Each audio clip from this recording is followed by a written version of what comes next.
evening, ladies and gentlemen, and welcome to the Catherine Lindgren Theater. A few reminders before this evening's performance of Radium Girls.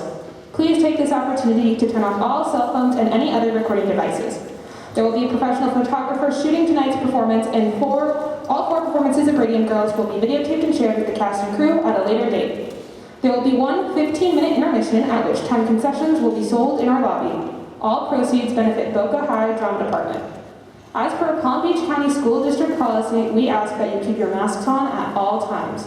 Additionally, out of courtesy to your fellow theater goers, if you have a young child who grows impatient during our performance, we ask that you please bring them out to the lobby so as not to disrupt the videotaping and process. Thank you. On behalf of me and our new artistic director, Mrs. Stephanie Nixdorf, we hope you enjoy our performance of Radium Girls.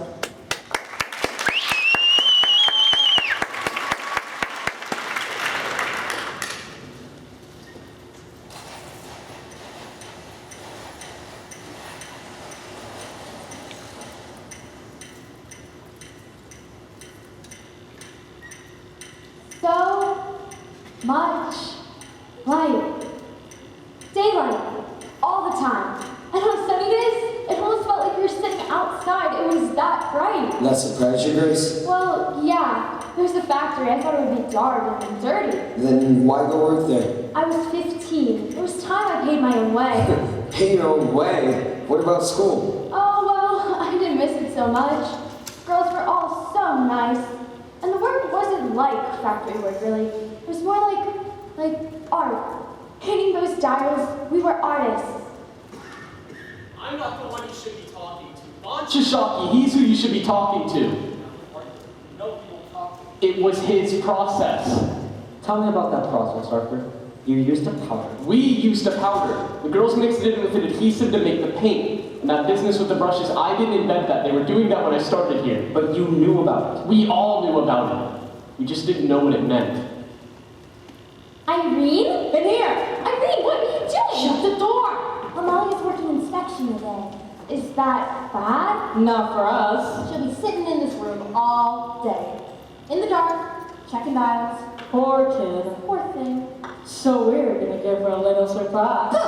Like a Cheshire cat. Won't that make her mad? Why are you mad? That's half the fun. I don't want to make her mad. Oh, Grace, do you have to be that way about everything? What way?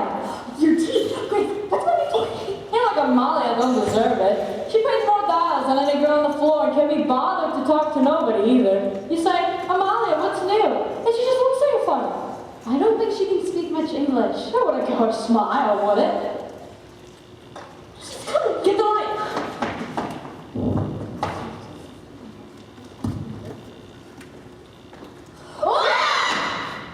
Oops. Mrs. McNeil. Paint in your faces. Have I gone off your mind? It was just a joke. Just a joke. A joke like that can lose a girl her job. Now, Mrs. McNeil. I'm sure that is not necessary. Don't tell her your foolishness, Doctor. Yeah, very good. Foolishness. We do not mind. Do we? Mr. Leader, this is the inspection room. All the dials come here that are painted. And here are some of the girls who should, on the floor, be working. Girls, this is Mr. Leader, my new vice president, and your new plant manager. And I was just telling Mr. Reader what a fine bunch of girls we have here. I'm sure now you must think I'm half of mind. Mr. Leader, perhaps you have some words for the girls. Mrs. McNeil.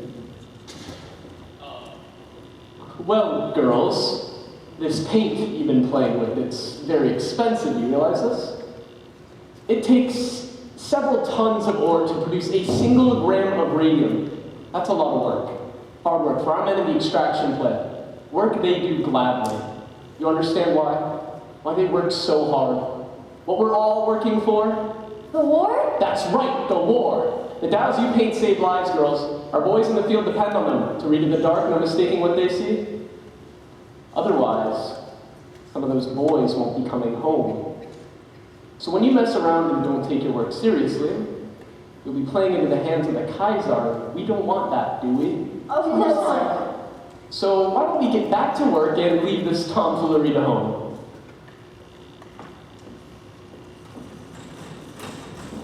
Mr. Reader, I just wanted to say I'm sorry. I promise I won't do nothing like this never again. Well, dear, just keep this in mind. If you do right by us, we'll do right by you.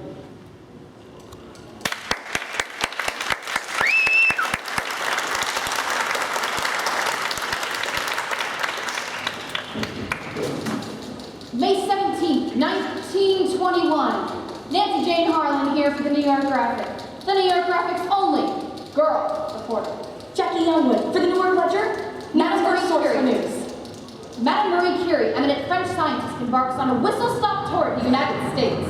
First stop, New York City, where she is greeted by an enthusiastic crowd of well-wishers. The high priestess of science head up to Washington to receive a gift of 1 gram of radium, valued at $100,000. Purchased for her by the Marie Curie Radium Club, an association of 100,000 American women. Who each gave $1 to support humanitarian research for radium. Grace, over here! Irene, look, I got my certificate. Member, Marie Curie Radium Club. You give $1. It's all for science. Science? What about my room and board? Oh, there she is. Welcome all. I must ask you, ladies and gentlemen of the press, please limit your questions. Madame Curie is about to embark on an exhaustive tour of the country and is under strict doctor's orders to rest. Although, in the typical fashion of a scientist who can only think of her research and her life's work, she has refused to rest. Madame Curie, what will you do with the radium? Huh? What will you do with the radium? I will continue my experiments to find better methods for the treatment of the cancer. Is radium a cure for all cancer? Cure for the cancer? Yes, cure for the cancer that you see. Radium has already cured all types of the cancer. But some doctors dispute that.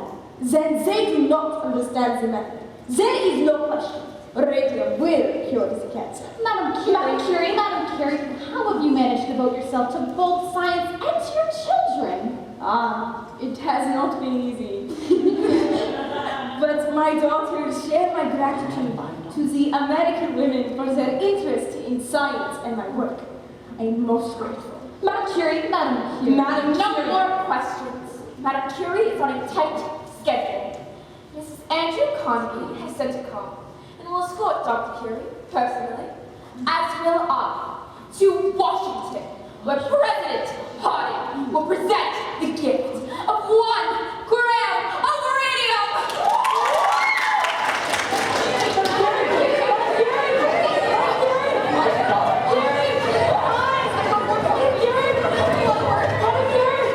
Well, did you see that, Charlie? That is a marketing opportunity. Let's send her one of our customer watches, courtesy of the United States Radium Corporation. We'll need a press release. Radium isn't just for scientists to study. The average American can share in its glory every night. Luminous clocks, luminous watches. Anyone who dismisses these as just novelties, consider the advancements we've made in the past 50 years. The electric light, the telegraph, The telephone? the automobile. All things once dismissed as novelties, as toys. Are now essentials to modern life. God, that market sells some watches. Watches, absolutely. But you heard the lady, Charlie, that's not where the growth is. It's in the medical market. And Standard Chemical owns them. Only because Von Shishaki lets them take it. If we wanted to, we could get half of their business. It's just a matter of positioning. Standard Chemical publishes a journal, sends it out monthly to 12,000 doctors. We could do something similar. Something scholarly that the doctors would respect. A bibliography that lists every article ever published on radium. But with capsule reports to save the doctor's time. They get the information, find it And fast, how much do they for? send it to every doctor in the U.S. Radium Society. Every doctor in the American Medical Association. That's the spirit, Charlie, advertising. It's the wave of the future. It's not just the product, it's how you promote it.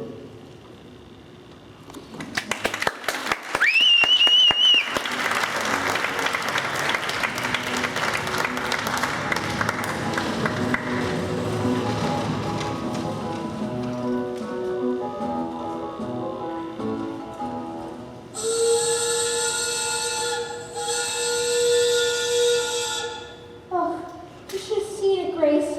The church was filled with flowers. Lilies and carnations and orchids. Oh, you know how Mama loved orchids. They weren't orchids. They were orchids, Irene. Flags. Orchids! I know an orchid when I see one. Purple orchids. Oh, and that smell, Grace, that smell. What was that smell? It was like flowers? No. It was like heaven. I was going to say it was like heaven, Like heaven. Captain, it was just a funeral. You make it seem like it was some sort of Valentino picture. It wasn't just a funeral. It was Amalia's. And it was beautiful. The church was like the botanical gardens. And the company sent a big spray of flowers too. Carnations. Moms. Yellow carnations. Those were moms. Well, it sounded like a nice service anyhow. First, was this already gone? Now then, I received new instruction this day. We're going back to the old way of pointing the brushes. Who's using too much paint in the cloths? But, yes, Grace. Something you wish to say? Well, Dr. Vance is shocking. He told me not to do that. He says it's unsanitary. Well, it's sanitary, but I can't hardly believe you'd say such a thing. We've been doing this as long as I've been here. You must have misunderstood him. Yes, ma'am. And you're not to get any new brushes to be done with the old, and they've got to be so bad that I can't get to a point no more. I quote like that. Well, you'll do your best then, since I have my instructions. I need a new brush.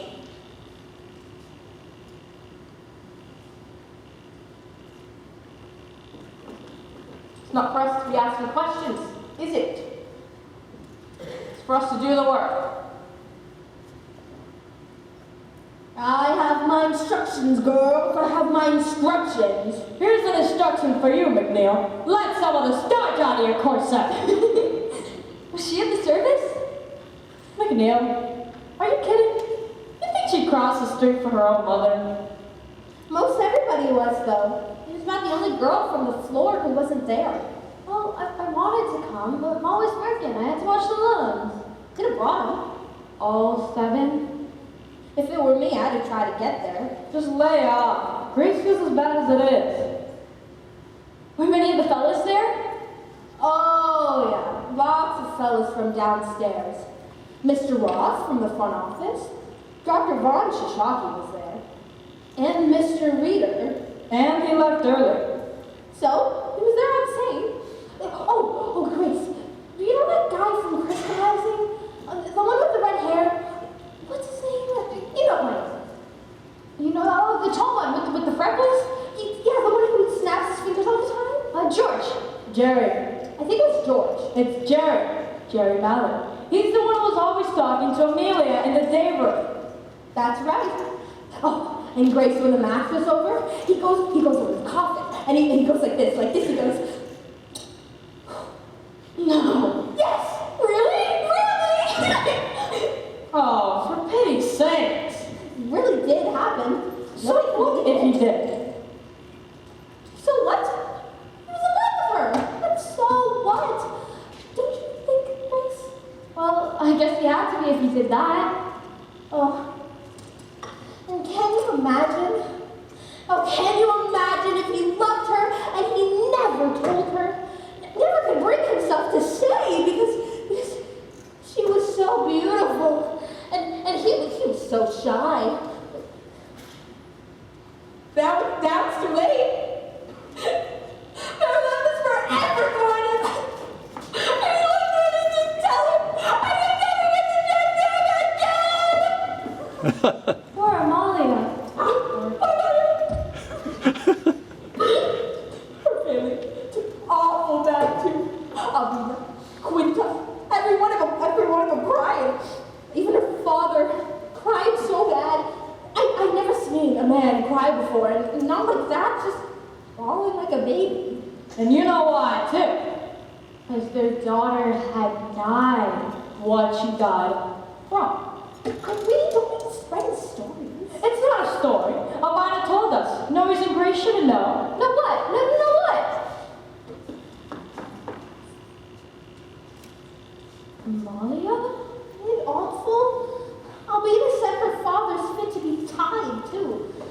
6 girls at home and none of them go into a dance ever again. Oh, because Amelia Upton died from syphilis. I can't help it if that's what she died from. You don't know that for sure. Was on her death certificate. Anemia and complications from syphilis. But Amalia was ever so nice. Guess she got around a lot more than we knew. Maybe it's a mistake. The doctor could have made a mistake. That's true. Doctor was wrong about Aunt Ivy. What's Mama got to do with this? Don't you remember, Irene? Up to the day she died, doctor said she'd be fine. a good night's rest, take a cup of tea. 2 nights later, we were taking her to Rosedale Cemetery. Thank you, Mrs. McNeil. Girls, we're here to put a few rumors to rest. And to explain some changes, yeah? Yes, as some of you may have heard, Dr. Von Shishaki is stepping down and would like to take this opportunity To make with goodbye. And Mr. Reader has kindly consented. Some of you I have known since you were little girls, coming here during the war, working so hard, day after day at the bench, 200, 300, some of you $500 a day, so excited to be part of our work. When this company I started in my own kitchen, mixing up the paint, I knew I had found something miraculous to make life better, easier, and now, what do I need? More and more uses there are for the radio. More uses than I ever dreamed possible. Thank you, Doctor. Yes, thank you, Doctor. Now, girls, as you know, the doctor is a very busy man and must be on his way. So let's wish him the best of luck in his new business ventures. And Mr. Reader, let us good luck wish to you as well. To the plate he steps as your new company president. Thank you. When Mr. Reader came 4 years ago to us, I saw in him a young man of great enterprise and great ambition. Thank you. Little did I guess the direction that ambition would take. But what makes this country so great is the opportunity it provides to a young man and his friends. And so, girls. And so, ladies, let us wish Mr. Reader the very best in the new direction he intends the company to take. With the slowdown in time Now, Doctor. and movement into the medical market, there are going to be lots of changes around here, yeah? What the doctor is referring to is some of our larger customers are setting up their own dial painting Which studios. means less work for our girls here. In the short run, things may be a bit slower around here. However, the Waterbury Clock Company in Connecticut will need help setting up their studio. We were intending to make the announcement next week, but I guess we'll do it now. Mrs. McNeil? Well, so we'll be asking some of you girls to go on up there. The work is supervisory in nature, which means more pay. Mrs. McNeil, you had some girls in mind? Louise Conlon was one, Sarah Deutsch, Lena McCarthy, and Catherine Shaw. I have the entire list downstairs. They're posted today. Fine. Well, there you have it, girls, and seeing as we're all on the clock, we'll leave you to your work. Thank you, ladies. My best wishes to you all. Let's back to work with you, girls.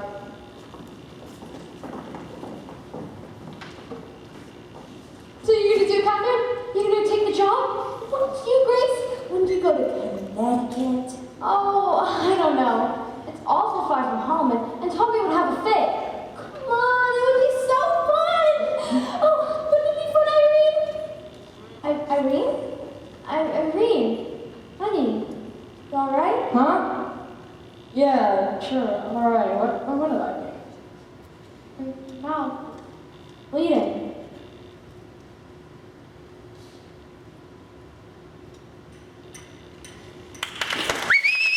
Luanda!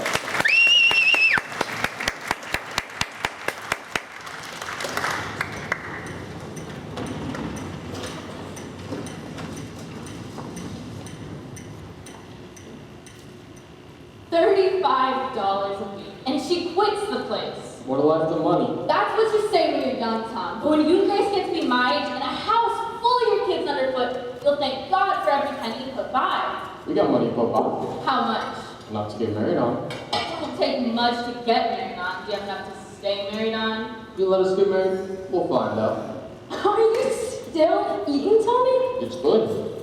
You're gonna get fat. He needs to keep up his strength. He works hard for his money. Don't start, Mom. I didn't say nothing. It was your father who hit the roof over it. He didn't hit the roof. You should have seen the man's face, Tom, when he found out Grace was working at the factory no more. Most girls would give their eye teeth for a job like that. Good work, easy money, some nice-looking fellows around the plant. You didn't tell me about them, Grace. Weren't that many of them. Hardly seems worth the mention. But she leaves it all behind, for reasons unknown. I'm tired of it up there, she says. Are you tired of the paycheck, I says? I don't need a paycheck. I got me a boyfriend to take me out on Saturdays. She said that? Oh, you know I didn't. And for your information, I do got a job. I start at the bank on Monday. Oh yeah, the bank. And what's it pay? Enough. You know what that means, Tom. Don't come close to the radium plant. It's office work. Office work. I guess that means you'll be spending more money on clothes then. ain't that you? I don't see what difference it makes, so long as I'm working somewhere. Don't make no difference to me. I just thought you liked it up there. Sure, I liked it up there. I worked there 4 years. So, I've been delivering mail almost 8 years, and I plan to keep on delivering mail another 20 or 30 years. If I'm lucky. Nothing like steady work with a good pension to help you sleep at night. I don't have a pension, and I sleep just fine. I bet you do. So how come you quit, Grace? Well, lots of girls were quitting. Work was slow. Besides, ever since Irene left, it just wasn't as much fun. Wouldn't you rather have a girlfriend that works at the bank? Not as much as I'd like a wife, I don't work anyway. Close your eyes. I got a surprise for you. Yeah, want for me full of shades? Not that kind of surprise. Close your eyes. Now look, Wallpaper? for the baby's room.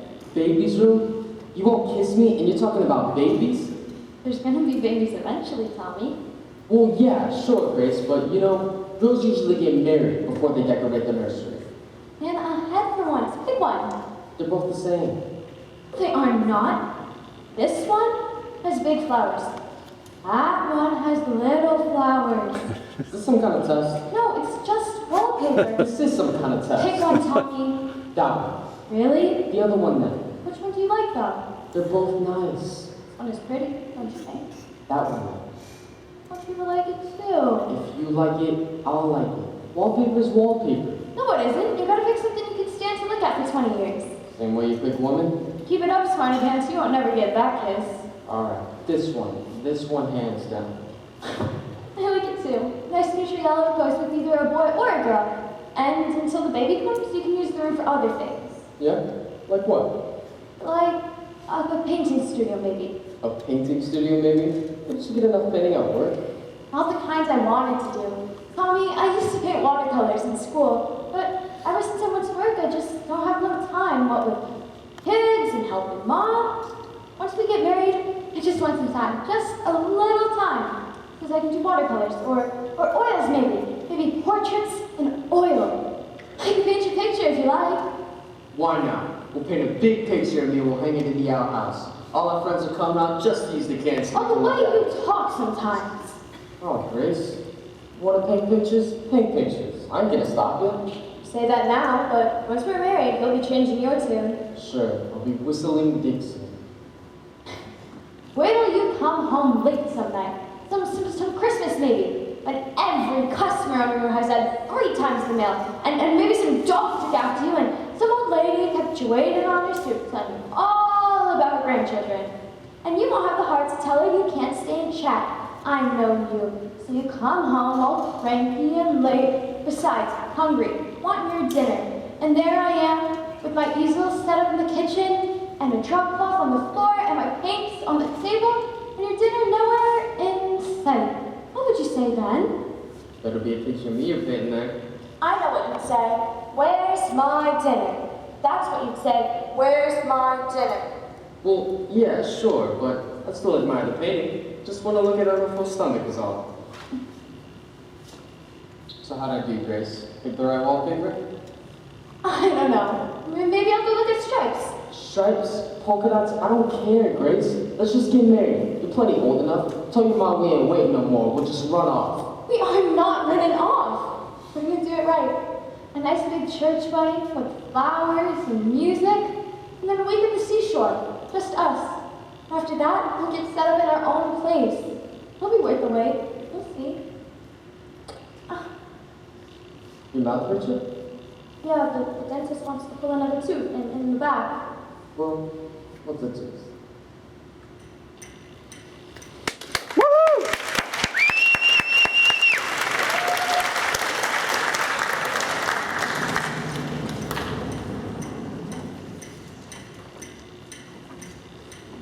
Hazel Cruiser. Any connection to the others? Only by virtue of employment. Except she's got a good lawyer. She had to write a good letter anyway, that lawyer. And she no longer works here? Left 6 months ago. This makes 4 now. 3. 4 if you count the Maja girl. I won't include her. And what she died from?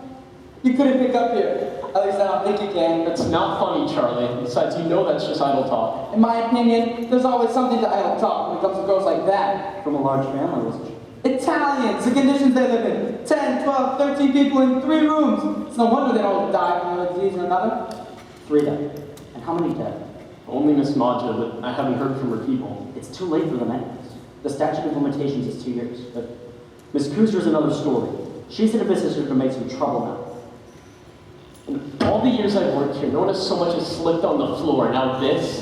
4 girls we're talking about. Out of how many hundreds of employed? 600, 700 over the years. And some were sick when you got here. One girl you hired was a complete cripple. Couldn't even climb the stairs. Her father had to carry her up to the studio every morning. It didn't matter to me how she got up the stairs. She was a fast worker and a very sweet little girl. But she was in poor health. She needed the work. Arthur. Charlie, not just for the money, to feel productive, to have a purpose. That's what work does, Charlie. It gives us a purpose. I don't see why we should stop hiring girls like her anymore.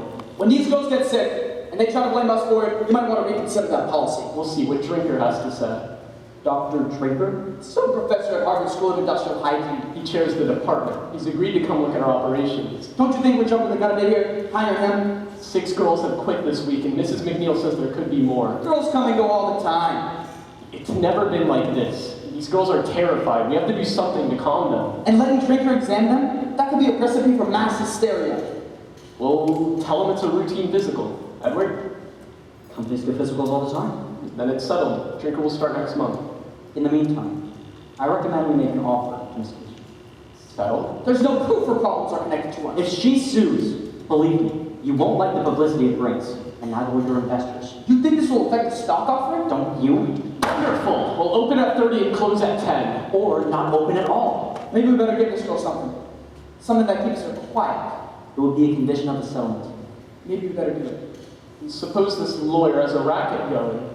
He finds girls in ill health, convinces them to make a suit. Then we reward him for his larceny. Unless Miss Cruiser genuinely believes she got sick here. It could be like Charlie said. She comes from a large immigrant family, not well educated, not a lot of resources. A few $100s would mean a lot to a girl like that. Certainly. Pay a few doctor's bills, buy some medicine. From the sound of that letter, I don't think the girl has much longer to live anyways. So it would be an act of decency then. Exactly.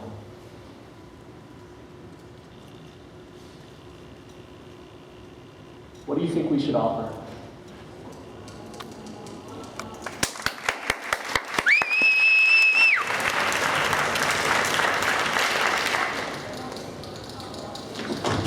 March 24th, 1924. Jackie Elmwood reporting for the New York Ledger. Nancy Jane Harlan here for the New York Graphic. The New York Graphic's only girl reporter. Could radium water pose a cure for crippling arthritis? Scientific studies suggest a connection. Dateline, Orange, New Jersey. Radium water products offer a miracle cure for crippling arthritis. Some patients reported a significant abatement in their symptoms. Mrs. Jeremy Michaels of the Bronx tells us how radium water transformed her life. My pain was so bad, I could hardly bend over. While others reported only mild relief. This poor, brave woman could not even bend down to kiss her little ones goodnight. And I have 3. Let me tell you, they are an handful. Chief Medical Examiner for Orange County, Mr. Martland, commented on the study. Preliminary, at best. Your recommendations, Dr. Martland? I advise further study. Further study. Then Mrs. Michaels tried Radithor. They said it would help my rheumatism, so I took a bottle a day for a month. Wasn't cheap, but I was desperate. The test emphasizes questionably small. Well, first off, I felt like I'd been hit by a bolt of lightning. It was that powerful. Now I drink a bottle a week just to maintain my health. I hang laundry and scrub the kitchen floor, same way I always do. Dr. William J. A. Bailey of Orange, inventor of Radithor, reports strong demand for his product. Dr. William Bailey of Orange announces sales of Radithor exceed 100,000 cases worldwide. Radioactivity is one of the most remarkable agents in medical science. I drink Radithor myself and can vouch for its power. Evolution. At $1 a bottle? Worth every penny. Yes, indeed. I myself was the picture of lethargy before I discovered the amazing, vitalizing qualities of radium water. Now look at me. I'm nearly 50 years old, but I have the strength of a man in his 30s. You ever look like a man in his 30s? Well, thanks. A testament to the tonic's potency Or disaster. Radithor, it is perpetual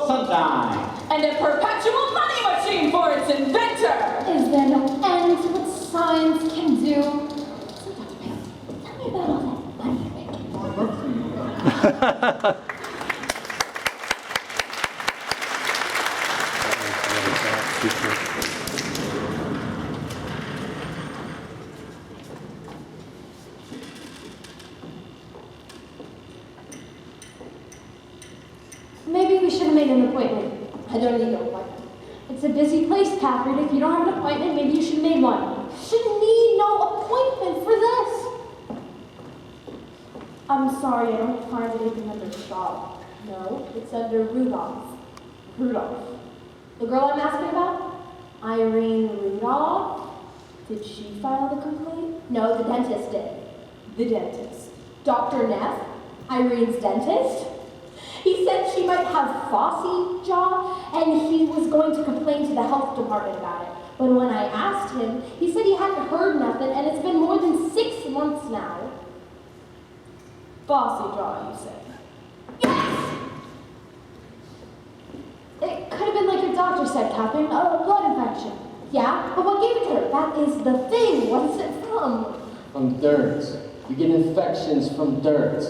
From dirt? Her face puffed up like a pumpkin. Her jaw rotted so bad she couldn't eat nothing.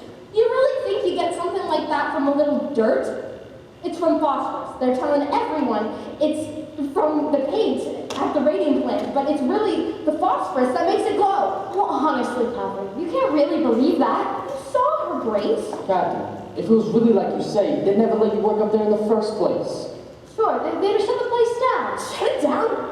Who is going to shut it down? I don't know, the county. Honestly, Grace, you're such a ninny. Hey. How are they ever going to shut it down if they don't even know about it?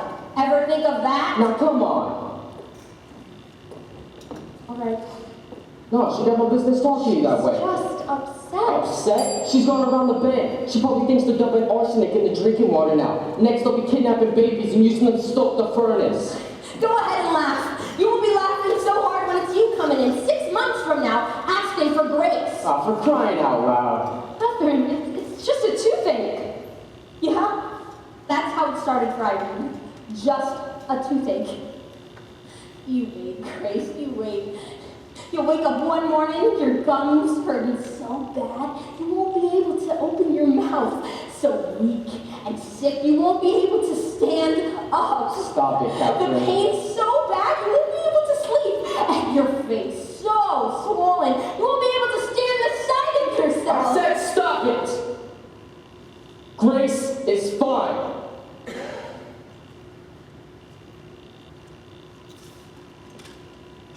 Right, Gracie? Irene Rudolph? That's it. She works at the radio. Yes, ma'am. Nothing. Huh? The company is in full compliance with all state health and labor regulations. They ordered an analysis of the paint. Let me see that. Miss, really? Who's Miss Young? That's the health officer. Miss, paint is harmless compound of radium and zinc. As I was saying, the analysis shows there's no phosphorus in the paint. There's no phosphorus anywhere in the plant. There, you see, Catherine? Miss Young toured the plant herself. She found nothing amiss. I'm sorry. Well, I guess we could get some lunch then.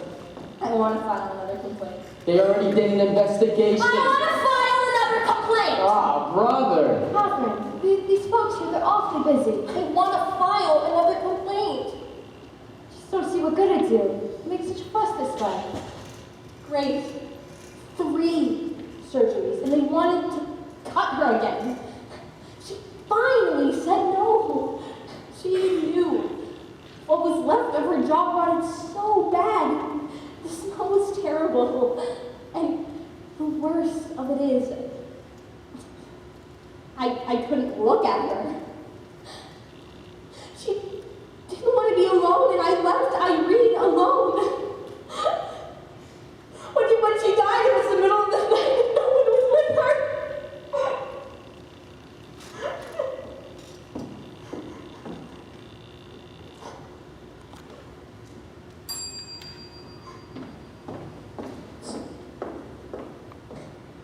Excuse me, can we have another form? My friend would like to file another complaint. Another complaint. Is the girl still sick? No, she died. Wait right here.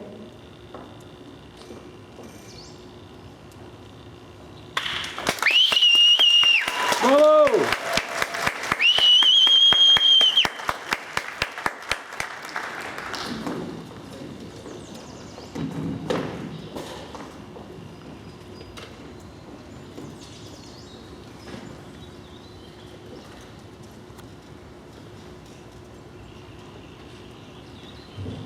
Harriet? Harriet, come down from that tree at once. I'm waiting for Papa. Fine. When he gets here, I'll send him after you. There he is! Papa! Papa! Harriet, Harriet, come down at once. Papa, I can see clear to the church. can you? You see your grandfather? No, but I see the schoolhouse. You think this is funny? She's enjoying herself. Harriet! Tell you what, if she has no one to shout to, then she won't shout. They can hear her from all over the neighborhood. Can they? When she comes down, I want you to talk to her. She's 9 years old, Diane. I'm trying to raise a daughter, not a son. Time is on your side. In another year or two, she'll lose all interest in trees and pick up a fascination with boys. That's supposed to scare me? And when that day comes, you'll be frantic, because she'll no longer want to climb trees. What's this? Something to give you vitality? You think I need vitality? That's what it says on the label. Is it pure? We're his supplier. Want to try some? Well, if you think it'll give me vitality, then how can I refuse?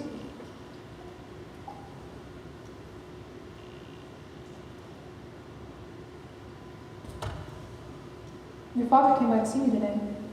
Another hard luck case? 4 children at home, all under the age of 6. Let me guess. Wife in the hospital with cancer? Yes. And a husband laid off from the brickyard? Yes. Through no fault of his own. How did you know? Dad was here to see me yesterday. It's never enough with them to have ordinary ambitions. You always have to have a mission in life. But you do. No, I have a business plan. You're not telling me you wouldn't help this man if you could? If I could, I can't offer him a job that doesn't exist. Why don't you bring him to Mrs. Middleton? Don't you women have some social club for stuff like this? You mean the Women's Club Civics Committee? Right. It's true, we do take interest in such things, but we're not an employment service either, which is why I thought you could help him. Oh, you do love being married to the company president, don't you? It has its advantages. Ever think of trading it in? Do you? I got my shoes shined today. And while I sat there and watched the boy work, I thought to myself, this is quite the enterprise. Where it comes in, where it goes out, no stock, no warehouses, no health And you'll trade it inspectors. all in for your own shoe shine stand. You were headaches that way. Oh, so you're in one of those ones again. What is it this time? It can't be the stock market. It went up today. Now you're reading the financial pages. I have to keep myself entertained somehow. So, what's wrong? You're acting very strange. Am I? I'm sorry. You can tell me why. It's nothing, really.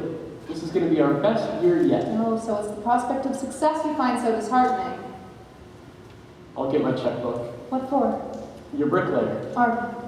He needs a job, not charity. What's it Father always says? A working man needs to work. And It where wears it's on on his his soul not to work. work. Well, if it's a matter of his soul, that's different. I'll talk to Dan. Arden. But I make no promises No promises.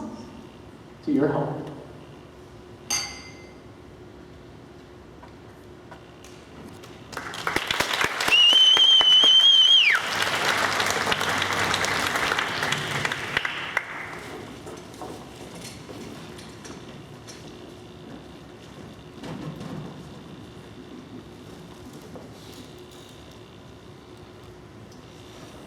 How long do you have this drainage? A week or so. Heard something awful, Dr. Neff. Anything else bothering you? Back hurts some too. You bad now? You seen your regular doctor? Yeah, he says it's just nerves. Nerves. About my wedding and all. This ain't no case of nerves. I hope you told him that. What do you think? Think you better schedule that surgery. Couldn't we put it off just a little till after my wedding? You don't have that surgery, you won't have no wedding. Huh? Miss Fry, I want you to listen to me. Your jawbone is decaying. That's black pus oozing out of your gums. It's the bone itself. That's impossible. Mr. Arthur Reed, U.S. Radium Corporation. From Dr. Cecil Drinker, Harvard University. Enclosed is our report. Finally. We believe the troubles in your plant are due to the radium. Radium? It can't be as bad as all that. This can't be. But after that surgery, you will develop a septic condition. The blood changes in your employees can be explained on no other ground. Everything I got, I have saved for my wedding. Photographic films carried by employees show heavy fogging. Well, I got a suggestion for you. And we suspect high levels of gamma radiation throughout the plant. Go to the radium plant and explain the situation. Go to the company? We realize no proof can be offered at present. Let's say to see what kind of shape you're in. This is impossible. You gotta feel obligated to help you out. But in view of the material in the literature, It's a mistake. and the facts disclosed by our investigation, I don't see how they can refuse. we recommend immediate and drastic remedial action. Look, if you want, we'll do it right now. They can just work through me, pay my bills directly. You think they do that? They got more obligation, don't you think? I guess so. We'll do it right now. We'll get some paper. Charlie! He has to be wrong. Charlie, he has to be wrong.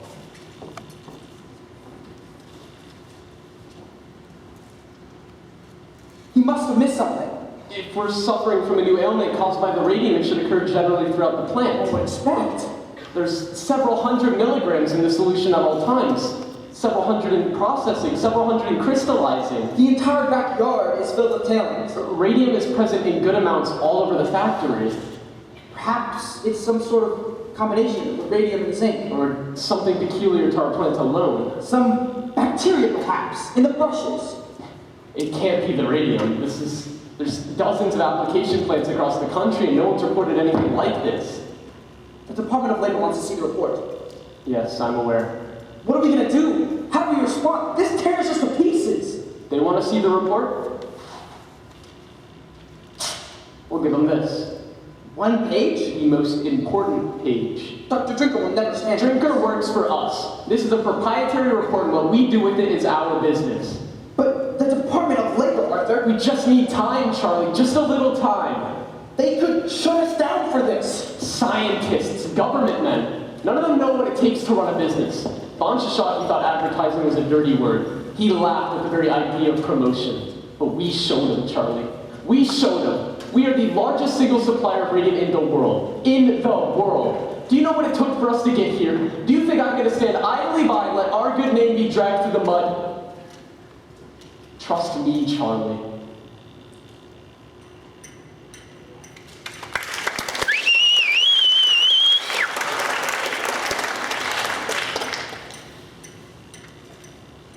It's awful nice of you to come all this way, Dr. Flynn. Not at all, my dear. Not at all.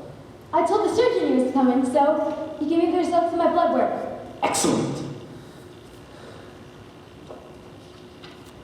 And so, I must say, Miss Pryor, your blood looks better than mine. it does? That's what happens to an old man who smokes. Now tell me, what else is troubling you? Well, my feet and back mostly. I've been wearing a brace for a while now. So I see.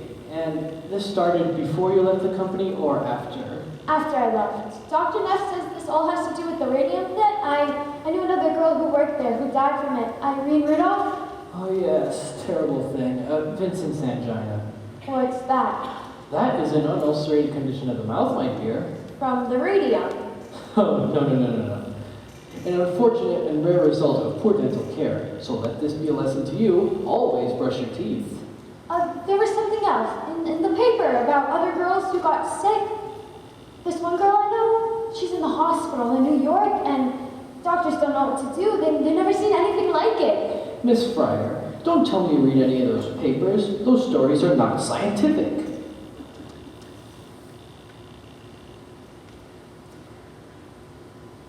Reporters are not scientific. They do not follow scientific methods. They write to sell, not to educate. A scientist is not concerned with what sells. He is concerned with the truth. He undertakes years of painstaking study to arrive at an understanding of intricate natural processes that most people could never presume to comprehend. You would do well to listen to science and ignore the nonsense that is printed in the papers. Because I can tell you right now, radium has nothing to do with what's ailing you. It doesn't? Not in the least. Then what is ailing you? Poor diet, Miss Fryer, poor diet. But Dr. Neff said... Dr. Neff is a dentist, not a physician. What you have is vitamin deficiency. You must eat more fresh fruit. Hard to do in the winter. And raw meat as well. That will help with the anemia. Raw calf's liver particularly. Cook it if you must, but eat it twice a week at a minimum. Oh, no. I'm a scientist, Miss Fryer, and I take a purely scientific interest in the situation. By allowing me to examine you, you're helping me to further advance my studies. I thank you. Call me anytime, day or night. Okay, Dr. Flynn. Thanks. Happy to be of service, my dear. Dr. Frederick Flynn, Ph.D., Physiology, Columbia University. Ph.D.? That man isn't a real doctor? My findings, Mr. Reader. He's seen half a dozen girls who used to work at the plant. Word I hear, he's working for the company. An objective evaluation, I trust? The source of the funding has no bearing on my research. I would that fellow examine me. I never examined her per se. It was not a medical examination per se. Still, you were able to offer some useful advice? I did my best for her. Every girl he sees is the same thing. Nothing wrong with it. Their blood is better than mine, he says. And how are you doing on the rest of the report? The animal studies I conducted have no adverse effects from the radium. The problem, as you suspected, is that of personal hygiene only. I can't believe someone would do that. Straight up lie to you like that. Nothing surprises me. It's just like you said, Captain. These people will do anything. They'll say anything. Except the right thing. Well, we're gonna make up. We're gonna make sure somebody hears about this, Catherine. I'm most grateful, Dr. Flynn, but I'm particularly grateful to hear that that girl you examined is doing so much better.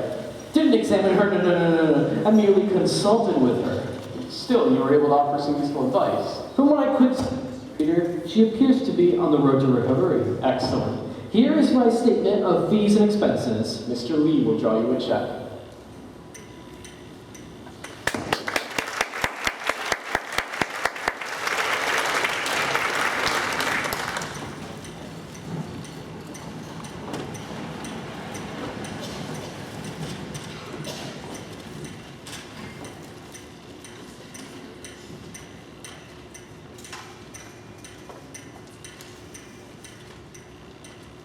And so I leave you now with this one thought. Ladies and gentlemen, we do not have to accept injustice.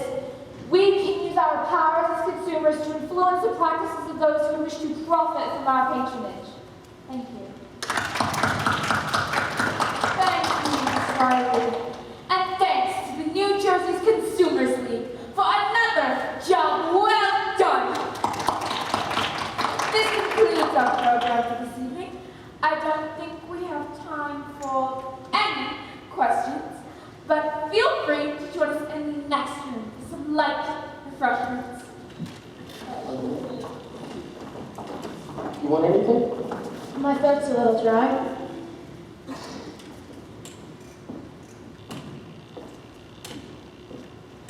Can I help you, Miss? Yes, ma'am. I'm here to see Miss Wiley. You are not a member of the Women's Club. No, ma'am. Are you the guest of a member? No, ma'am, but... Then I'm sure Miss Wiley would be happy to see you during her regular business hours. I'm not leaving until I see Miss Wiley. It's all right, Mr. Milton. It's fine. You must be Miss Fryer. Yes, ma'am. Miss Young at the health department said I should come talk to you, and I meant to stop by your office, but I've been missing so much work lately, and I didn't want to miss no more. No need to apologize. I didn't mean to call on you myself. Please sit down. Well, me and Catherine, we wrote to the company about our troubles, but we didn't hear nothing back. So then we went to see a couple of lawyers, and they said they couldn't do anything on account it's been so long since we left the company. Something about the law won't allow it. The statute of limitations. Exactly. And there's this one lawyer. He said he would try to sue anyway, only he wanted $1,000 up front. And everything I had saved for my wedding, I already spent on doctors and dentists, hospitals, and I still don't know what's wrong exactly. Tom, that's my fellow. He says you don't care, but I wonder, what good do I do him like this, Miss Wiley? If I could just get some compensation. If I could settle my debts, then maybe I wouldn't feel like I was selling Tom was such a burden. I'm sorry to run on you about all this. I'm just tired of being pushed around. I don't blame you. Miss Young at the Consumers League, she said that the Consumers League has she said she's clout. I'd like to think so. We've certainly had our successes. Oh, so will you help us then? Just how far are you willing to go with this, Miss Fry? Ma'am? Suppose I do find a lawyer willing to take your case on a contingency. You wouldn't have to pay him unless you won. Would you be willing to sue? I want my compensation. Of course. Now, what if the company says, here's some money for you, Miss Fryer. Only you are to tell no one how you got sick. Keep it quiet, you mean? Yes. That don't seem right. It isn't right, but that's what they'll try to do. They will try to buy your silence. Is it for sale, Miss Fryer? No. No, ma'am. It isn't. Good. So, can you help us then? I think I can help you if you are willing to take some chances. Chances? Miss Fryer, if you would set aside your own need just for the moment, we can stop that company dead in their tracks. What do we have to do? We start by putting you on page 1. Page 1? You want her to talk to the newspaper? Not just one newspaper, many newspapers. Is that really necessary? All we want is for Grace to get a compensation. All right, Tommy. Let her finish. I understand your concerns, but this company has shown it is willing to go to extremes to protect itself. No, I'm afraid the only way we'll get to them is to hit it where it matters most, their public image. When every newspaper in America tells your story, how you suffered, how you were sorely treated, how the company denied all responsibility. Believe me, Miss Fryer, when that happens, Arthur Reeder will come to the table with his hat in his hands.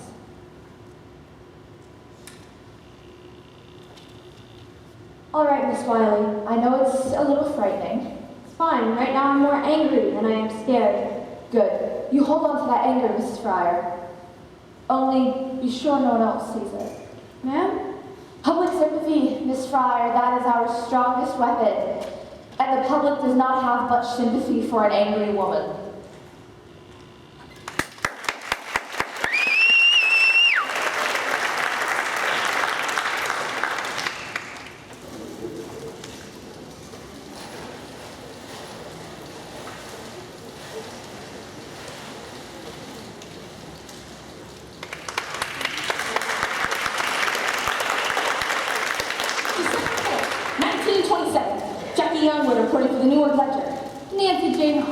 Here for the New York Graphic On a strange case of Radium girls. who claimed they were poisoned in the hands of their employer. And now seek their day in court. $50,000? That's the price tag on their suffering. $250,000? Ask me, it's all a sham. What if they're also very sick? Sick of working, sure. Doctors say Radium girls only have a year to live. Only 1 year to live and 250 grand to spend. What would you do with that kind of money? What would you do to ease your last suffering days on Earth? What would you do with $250,000? I'd buy wardrobe like I made castles. I'd give it all to charity. Then I'd travel on one first class with all my friends. I play the stock market. I'll buy my wife a first coat and a diamond size in Hampshire. I'd use it to pay off my medical bills. And to pay off the second mortgage on our house, the one my father took out, to pay for my last operation. Aww. Miss Fryer sits at home, Suffering bravely through this entire ordeal. struggling valiantly to keep up her flagging spirit. For the sake of her family and friends. It hurts to smile, but I try to smile. I know if I don't smile, I'll go crazy. Tell us, Miss Fryer, how does it feel when you have so little time left? I try not to think about it. But it must get to you sometimes. You know what you've been through? And you get fat off your leader. And all they have to say about it is No comment. Don't you just want to punch somebody? Oh no, that won't do no good. I'd rather just think about how it's gonna be when justice prevails. Maybe then I can do something nice for the folks. They never did have no honeymoon, you know? Well, what a fine example of womanhood. We can only aspire to bear our cross in life as nobly as this young girl.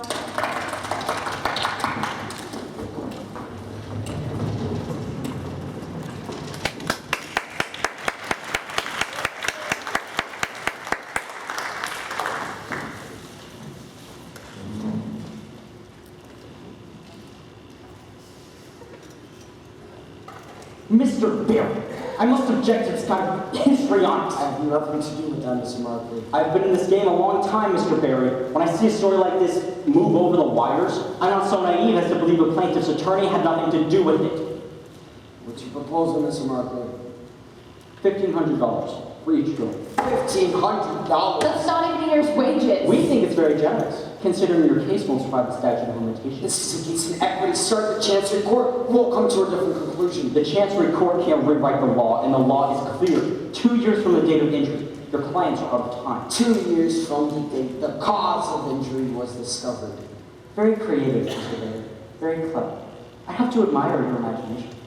But you have a long way to go before you convince the judge. And in the meantime, Mr. Markley, the press will continue to take a great interest in the story and the company's complete indifference to its workers. No doubt that'll prove to be a good press for the Consumers League. And you accuse us of exploiting these girls. You're the one hiding behind the statute of limitations. Hiding? Miss Wiley? You know the law never anticipated a situation like this. These girls were dying years before anyone knew the cause. Before anyone knew? Does that include the U.S. Radium Corporation, Miss Wiley? When, or should I say if, this case goes to trial, I only hope that's your opening argument, Mr. Barry. You'll have made our defense. See you at the hearing. The arrogance of that man. Tell me again the purpose of these articles, Miss Wiley. Public sympathy, Mr. Barry. That is the engine of reform. You're antagonizing the company. Then the strategy is working. And what about the girls? How does it help them treat in a dozen different newspapers how little time they have to live? Mr. Barry, surely you can see. The U.S. Radium Corporation cares nothing about the girls it has poisoned, but the average housewife in Orange cares very deeply, and so do millions of other women across the country. These women shop, they buy watches. Markley can be as smug as they like, but the Consumers League campaign will lead to only one outcome, and he knows it. That is why he was here today. I really hope you're right, Miss Wiley. Public sympathy, Mr. Barry. Wait and see.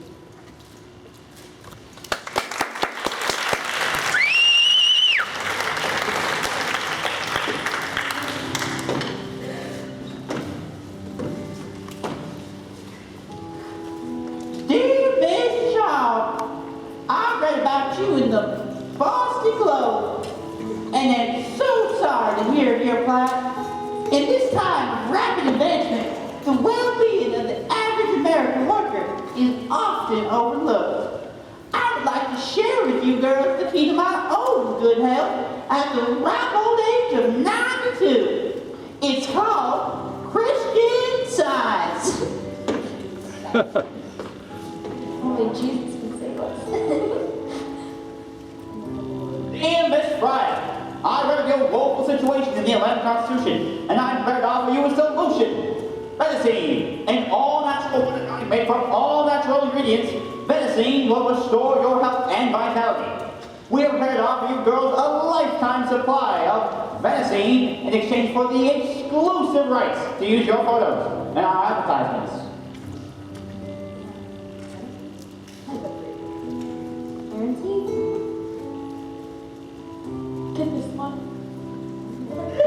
Girl, I read about you in the Billings Gazette. I run 100 head cattle up here and do very well by myself. I have always longed for a companion and am well equipped to offer you a comfortable home in your dying hours. A girl like you suffers so much. Don't you think you deserve a few fleeting hours of happiness? Sincerely, your admirer, Leonard F. Watkins. P.S. Enclosed is my picture. This man really sent his picture. You all right, Catherine? Bleeding again? Shall I get the nurse? No. Don't. I need to sleep. Who can sleep? I never sleep. Sleep tomorrow. Yeah. If I wake up. Of course you'll wake up. I might not. Sometimes you don't come out of it so good. My mother's cousin, she went into the hospital for her appendix and she didn't come home again. Well, you just can't think of it that way. Miss Wiley Charlie said folks would be on our side, and she sure was right. Look at all this mail. Here's one from California. But what if we don't win? Of course we'll win. But what if we don't? My father will lose his house. And we'll be on the street. You'll be on the street.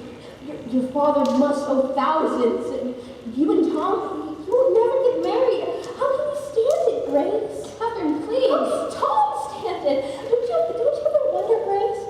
I never hear him complain. Catherine, as soon as the judge hears our testimony, he'll rule for us. It'll be over in a day. Think so? Well, yeah, it'd be awful hard to warn the kind of shape we're in. That'll be something. To see the look on Mr. Reader's face when we get on that stand. Now, you want to read some more letters? They didn't have no vanilla, so I got some chocolate instead. Took you long enough. Get on me. 6 people stopped me on the way over here. All of them reporters and all of them asking after you. Yeah, waiting for me to die. No one is waiting for you to die. But they are. One of them called my mother, asking if I had died. When she said no, he sounded disappointed. Try to eat some of this. You'll feel better. Evening, girls. How about that picture? For the love of Mike, what are you doing? We need some pictures for the graphics exclusive on the girls. Smile. Exclusive? What are you talking about? $5,000, that's what. What do you say, Grace? That sound good to you? You could use $5,000. I don't understand. Perhaps you're familiar with Ben-R McFadden? Who? That fake healer? Herbalist, Mr. Creeder. Herbalist. Ben-R McFadden's patented herbal therapy is just the thing to get these girls back on their feet. And the graphic will pay for it. All we ask is the exclusive right to their story from here on out. See for yourself. You want to pay us to go talk to Ben-R McFadden? Let me see. You're serious, Grace? The graphic always does business on the up and up. I don't know. Grace, what does your father own the house? I don't know exactly. And that last hospital bill, that was 100 at least. At least. Maybe we should think about this. And all we do is talk to this herbalist fellow. Of course! We'll have to get our money's worth. A regular series of features with pictures, following the course of your treatment, illness, and recovery, or otherwise, depending on how it goes. And then you print whatever you want. Maybe we add some color. Everybody adds color. You don't sound so bad. Maybe we should talk to Miss Wiley about it. Miss Wiley, what's it to her? You're the one with the bills to pay. I don't feel right to do something like this without talking to Miss Wiley. You're a big girl, Grace. Can't you make your own decisions? Of course I can make my own decisions.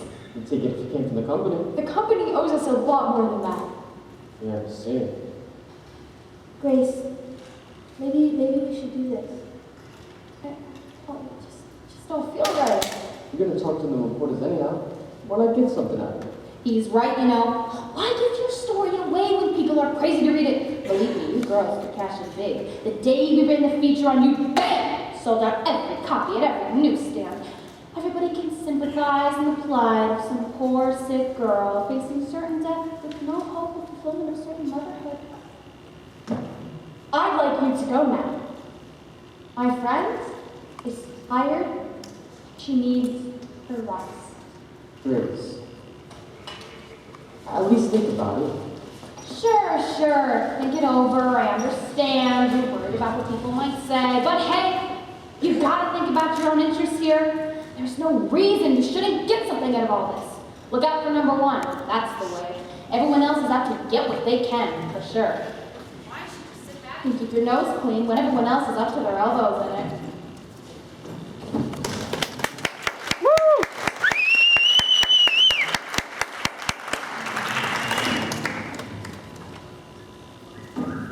Gentlemen, I have treated a number of girls who claimed they got sick here. One of them, the girl's jaw was so bad, I removed it. I just lifted it out of her mouth.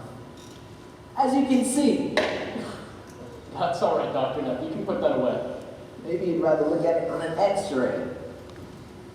This was an expensive case to treat. And I never did get no compensation. The girl died, and the family never paid. I sympathize, Dr. Nutt, but I don't see what this has to do with us. Get it straight. There's gonna be a lot more girls to come out and say they got sick here. So maybe we can do business. I scratch your back, you scratch mine. That sort of thing. I'm not following you.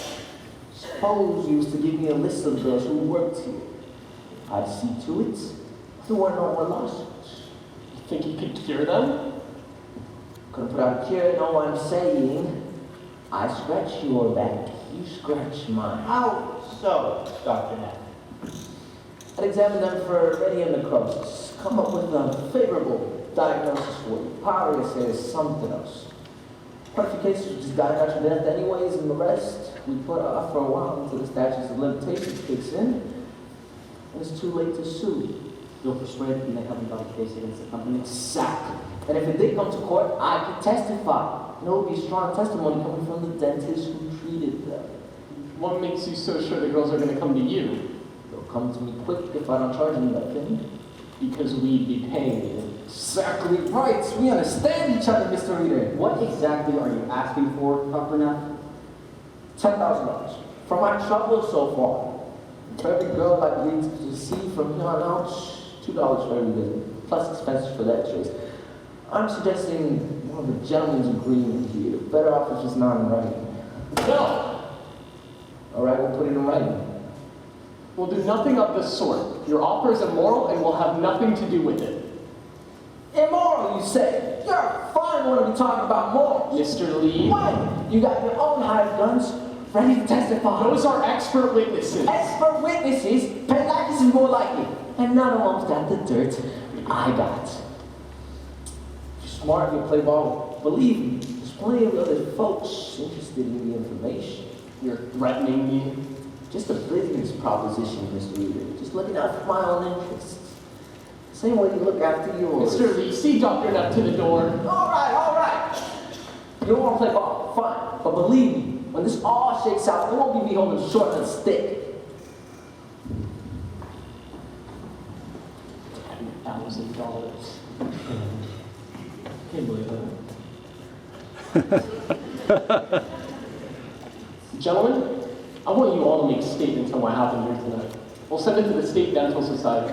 Then Dr. Nutt will see who's playing ball and who isn't. That's an excellent idea. I don't know. Maybe we shouldn't be so quick to dismiss Neff's proposal. What do you mean? We are in a very bad situation here, Mr. Reader. That's true. Mr. Lee says you're having trouble getting girls to work. Yes, and we've lost some contracts because of it. And it's only going to get worse.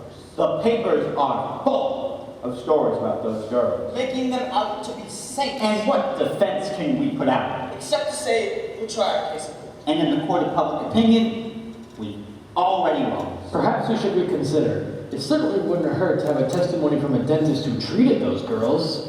Neff could be very helpful to us. We should retain him. Retain him as what, an extortionist? As an expert. Like Dr. Flynn. Dr. Flynn is a highly respected professor at Columbia University. Neff is a neighborhood dentist. But Dr. Flynn treated some of those girls, didn't he? He didn't treat them, he consulted with them. Or he dispensed medical advice. It wasn't medical advice. It was an expert opinion, a scientific opinion. How about this? We retain Neff, but we don't put him on the stand. That way we can keep him from testifying for the women. That's the most important thing. Yes, I agree. That's the most important thing. Would you agree to something like that, Mr. Reader? Mr. Reader? Mr. Reader. Edward, we can't possibly do this. We can't get into bed with a man like Neff. Arthur's right. We don't want to do business with Neff. He could hurt us. We have to take steps. Neff's already given us everything we need. New evidence, gentlemen. This is grounds for a postponement.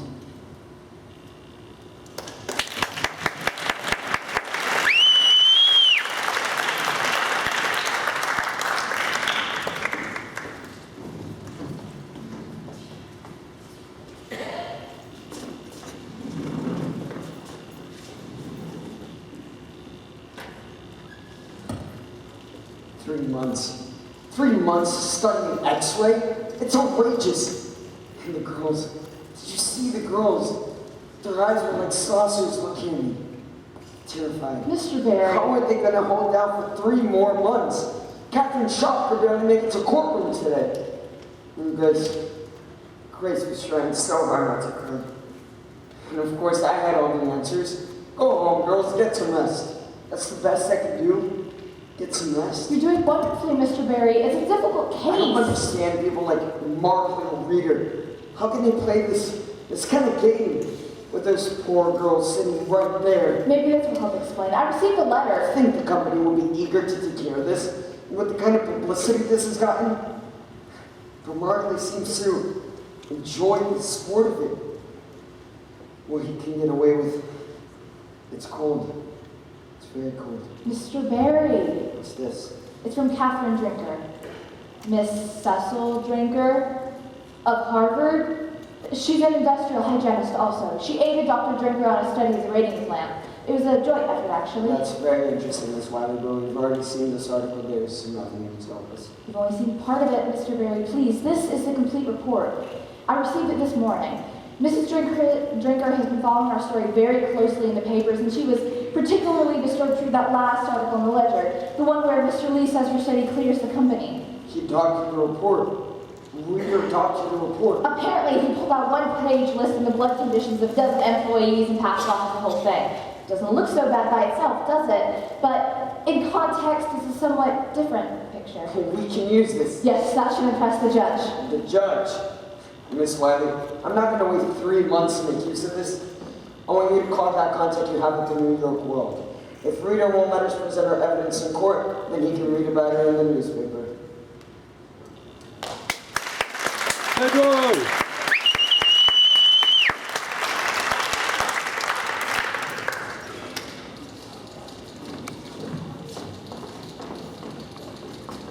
January 12th, 1928. Jackie Youngwood reporting for the New York Ledger. Nancy Jane Harlan here for the New York Graphic. Radium girls go to court today. Radium girls knock at the doors of justice. Will they be heard? These poor injured girls face pain, disfigurement, ruin, and death. And as the clock ticks away the precious moments, a hearing begins in Chancery Court, where the U.S. Radium Corporation demands a postponement. While plaintiff's attorney Raymond Barry makes a shocking disclosure, showing that the company lied to the Department of Labor, showing that it distorted the results of a Harvard study, concealing the ill effects of its product. Read all about it in the Ledger. Read it in the Graphic. We care because you care.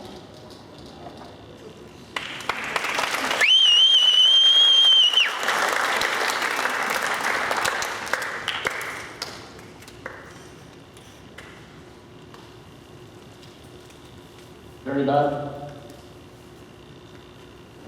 You didn't read it? Make a point not to these days. If only other people would do the same. Mrs. Mitchell, from across the street, walked right past me this morning. Didn't say a word. I know she saw me. And the woman at the market, and the greengrocer, the way they glanced at each other, Mrs. Middleton and the other ladies, the whispers. Why don't you put that down? Read the newspaper. At the club today, someone actually had the nerve to say to me, "Is it true? Is it true? Did your husband poison those women?" I said, "Mrs. Cowers, if you think that it is true, then why would you speak to me at all? I certainly would not associate myself with a woman whose husband did such things." Why do you go there then, if that's the way people are? I've been a member for years. What do you want me to say, Diane? I knew we were poisoning people, but I didn't want to stop because I was making too much money. Is that what you want me to say? I certainly don't want you to say that. Even if it were true. Especially if it were true. Is it true? Is that what you think? What do you want me to think? For Christ's sakes, Diane, don't you see what's going on? It's Von Shishaki. He's behind all of this. He's jealous of our success, and he's feeding information to the Consumers League so they can railroad Why us. would consumers... Bunch of radical women do-gooders. Half of them are Reds, probably. Socialists, that's what they are. Same thing as that club you belong to. What? You women think you can go around and fix all the world's problems while your husbands go out and earn a living. You're gonna quit that club. Quit the club? Stop talking to that idiot Mrs. Middleton. You're not making any sense! None of you women know anything. You don't know anything!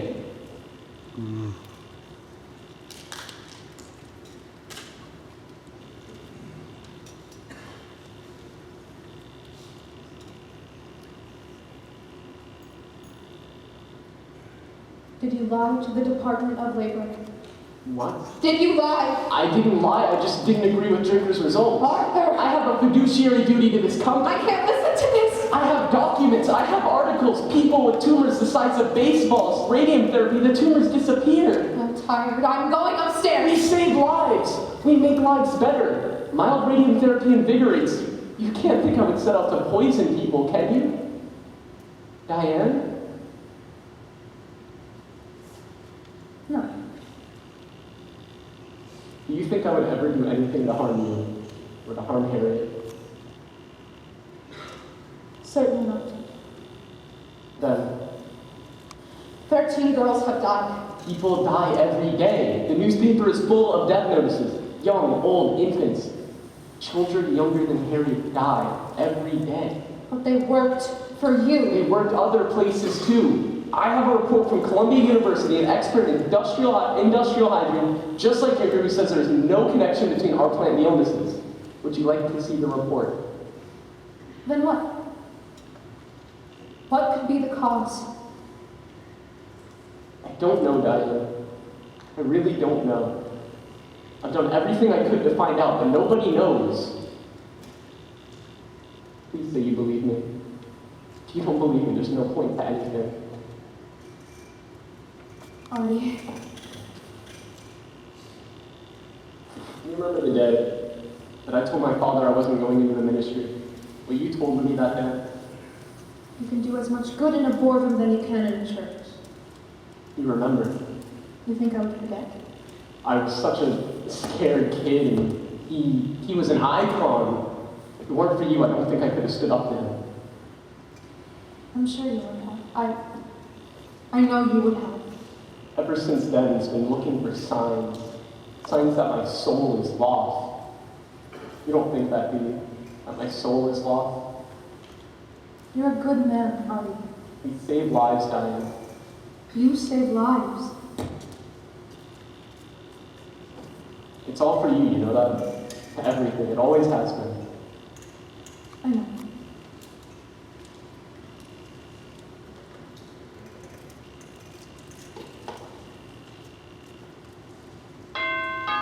Don't let that be another reporter.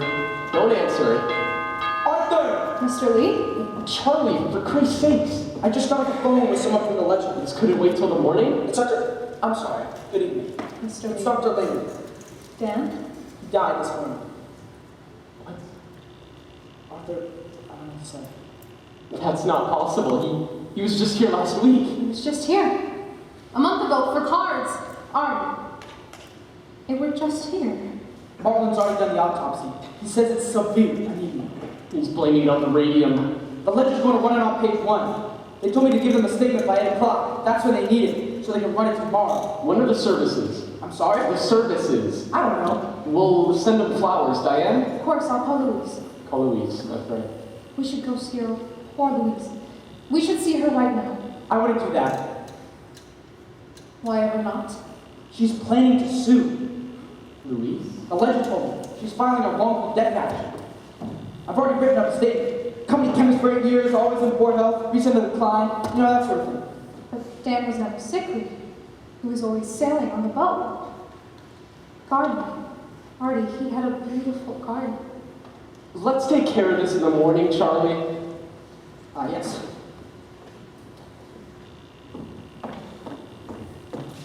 Oh, I'm sorry for your loss, Mrs. Reader. Good night. Good night, Mr. Lee.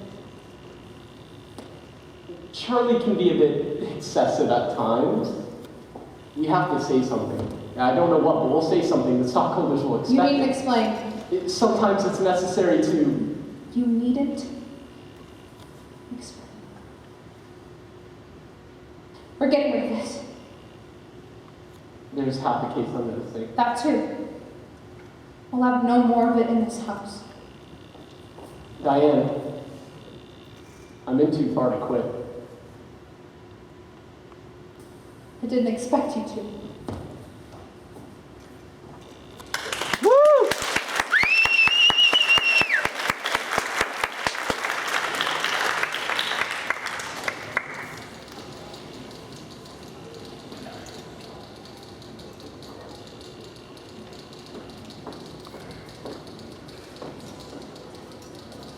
February 21st, 1928. To Mr. Raymond Baird from Harrison Markland, Medical Examiner, Essex County. We've examined the remains of the deceased Amalia Maja. Our study reveals the following. Radioactive substances have been found in large quantities in the lower jaw, the upper jaw, and the lumbar vertebrae. No evidence of syphilis was found. Body is radioactive! Bones of dead girl kick off gamma rays. Captain Wiley of Consumers League declares new evidence shows company lied. Dr. Joseph. Now, a Newark dentist who treated Amalia has turned over portions of the jawbone he removed from her mouth. This X-ray film shows the jawbone is still radioactive 5 years after the girl died. Will this make your case? Will this force a settlement? Make our case? No, this gentleman will make our case. Last night in a graphic exclusive.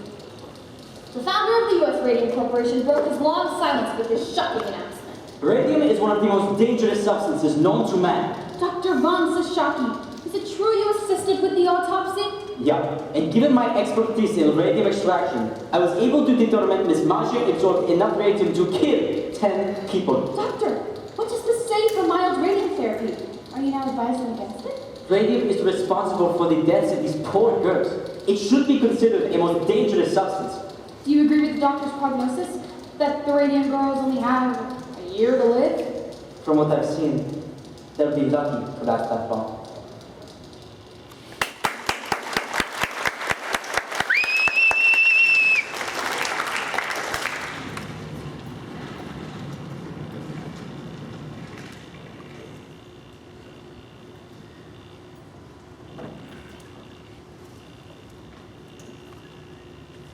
I'll tell you what we should have done. We should have took that reporter up on the offer when we had the chance.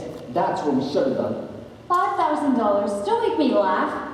We should have talked her up a bit too. Because I'll tell you what, they are paid. And I'll tell you what else we should have done. Stop telling me what we should have done. Lots of things we should have done. Don't you know good to talk about now? Alright, keep your shirt on. So, which one do you like better? The red or the blue? So what's Barry say? Is he gonna go back to the company? I like the red, but it don't fit so good these days. Is he gonna talk the company up a bit? Miss Wiley says one more interview should do the trick. The wife says, what's one more? You know? It's worth a shot, don't you think? What if they came up to $5,000? Would you take it then? Let him come up. I'm not caving in. It's called a settlement. A settlement. It's just a way for them to hide. Let them hide. Then they win. So they win? They're gonna win anyway. I've got so much confidence. Grace, for Christ's sake, you got one lawyer working for nothing, up against 6 lawyers who are getting a bundle, and you think you got a chance? You know what I found out today? I found out they put up lead screens in the laboratory for the technicians. Did they give us lead screens? Oh, Jesus. What do you think? 100 girls in a room. They're gonna spend that kind of money on us? Grace. And they want to keep it all quiet. What are we doing here? Miss Wiley says they're just gonna close down here and move across the river to New York and open another factory, and none of this ever happens. What are we doing here? I thought the idea was to get some money to settle your debts, get a better doctor, and we'd get on with things. Get on with things? Don't worry, my ring. Oh, Tommy. Grace, there's a house for sale in my brother's name. 2 rooms up, 2 rooms down. It's not much, but it's a start. You'll like it. It's already got flowered wallpaper, and the best part is it's only 3 blocks from the school. The school? What do we need with the school? Plan ahead for once. Tommy, what do you think is gonna happen? When this is all over, do you think things are gonna go back to the way they used to be? Why wouldn't it? I gotta see the surgeon tomorrow. Uh-huh. I got some food and he's gonna drain it. Okay. And then he says there'll be more. So we deal with it when it comes. And then more and still more and more. Why can't you see? How can you talk about buying houses and getting married when you know there's nothing? Grace, I can't think about that. I just want for us to be together now. I want to be able to come home to you at night. To my wife. My home. I'm too old to be living this in-between life. I promise, Grace, I'll do whatever it takes to make it easy for you.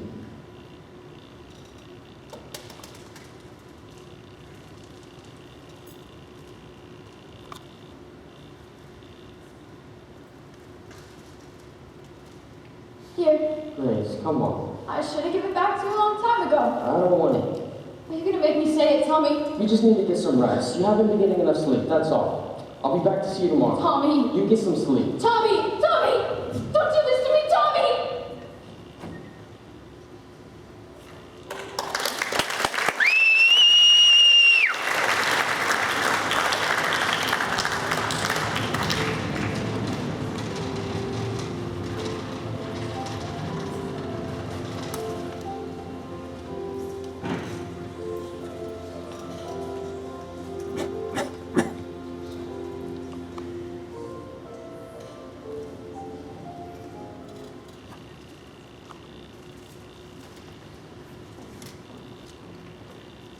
Arthur?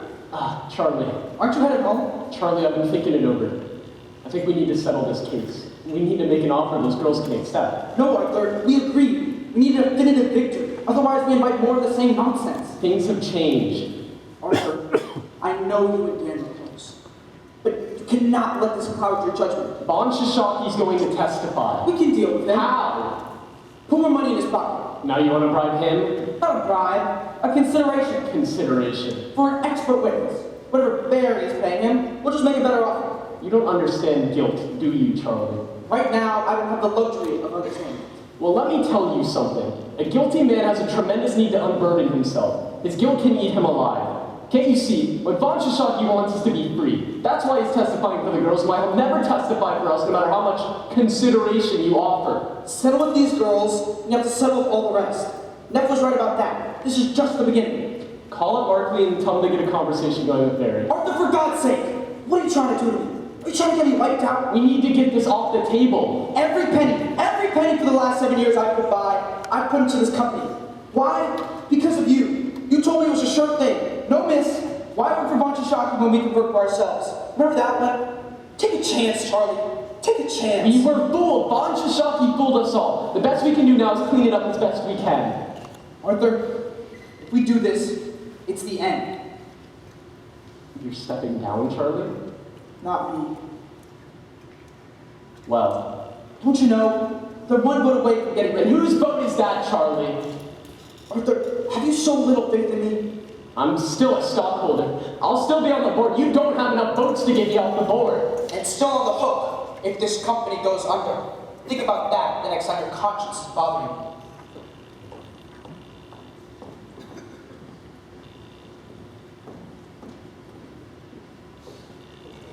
March 15, 1928. To Raymond Barry, attorney at law. From Edward Markley, counsel, U.S. Trade. One of our expert witnesses has encountered a serious scheduling delay, which makes it impossible for him to testify in April. We have therefore requested an extension until June. As for your request for a settlement, well, every case involves some humanitarian aspect. Therefore, I'm afraid that cannot be the basis for settling this one. But I have no doubt you'll be rewarded for the good work you are doing. If not in this life, then in the next.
won't complain. Good soldiers don't complain.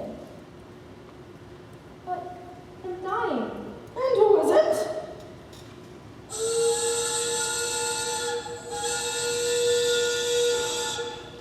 Get up, Grace. Irene? Get up, sleepyhead. You'll never make quota like this.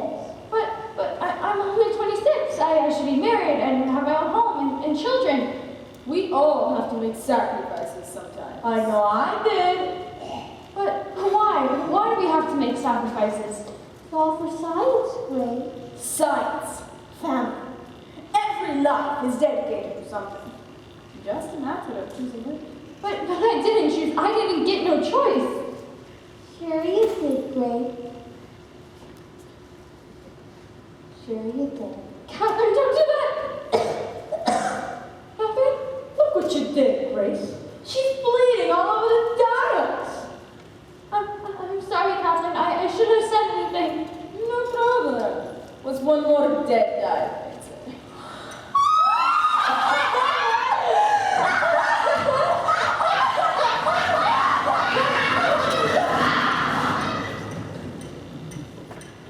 Grace. Mama? Grace, Mr. Markley will be here any minute. Mr. Markley? He's coming with the papers for you to sign. Did you fall asleep? Did Miss Wiley stop by? Miss Wiley? She said about Catherine. She said she might stop by. She might have. Don't you know? Look, someone was at the door a while ago. I think your brother answered it. You gotta get ready. I took Catherine back to the hospital last night. I know, dear, I know. After you talk to Mr. Markley, we'll go and talk to her and see how she's doing. I dreamt she died. Grace, don't speak such things. If she dies, it's over. We're 3 months behind on the mortgage. I know that. You can't let this go. $1,500. Don't make me laugh. It's better than nothing, ain't it? Better than nothing? That all I'm worth? Of course not, Grace. But you gotta be realistic. At this rate, you'll never get into that courtroom. And even if you do, you can't prove nothing. Barry thinks we can. Mr. Barry ain't paying the bills. We've got the doctor, the banker, the coal man. We can't expect people to treat us like charity just because you're sick. I'm not asking for charity, Mom. Just want what's owed to me. Look, I know it feels like you're letting Catherine down, but if she were to take the company's offer, you wouldn't hold it against her, would you? No. Now we'll take those bills, and we're gonna pay them off. And then whatever's left over can be for you and Tommy, a little something to get you started. Nothing to start, Mom. Why do you have to be so hard on Tommy? Mom, please, She's no. He just can't stand the thought of you not being with us. I have to face it. Why can't he? Do something with your hair, Grace. $250,000. What would you do with $250,000, Miss Fryer? Why? I can't imagine. No point to it. Mom, you didn't tell me we had mail. New Mexico. Huh. Keep writing. She was here. Miss Wiley was here. Mom, Miss Wiley was here this morning. She let me know. Miss Fryer, Edward Mark. Ma said you brought papers. Yes, the terms as explained in our letter to you. $1,500 to you. I have a check right here. All we need is your signature. It's in triplicate. Grace, Mr. Markley's a very busy man. Oh, no, please, take your time. Read it over carefully. If you prefer, I can leave it and come back tomorrow. No, we'll do this now. What holds harmless? You agree to hold the company harmless from any further action. No more lawsuits. Correct. Now, is that just me or anybody in my family? Your entire family. It precludes a wrongful death action as well.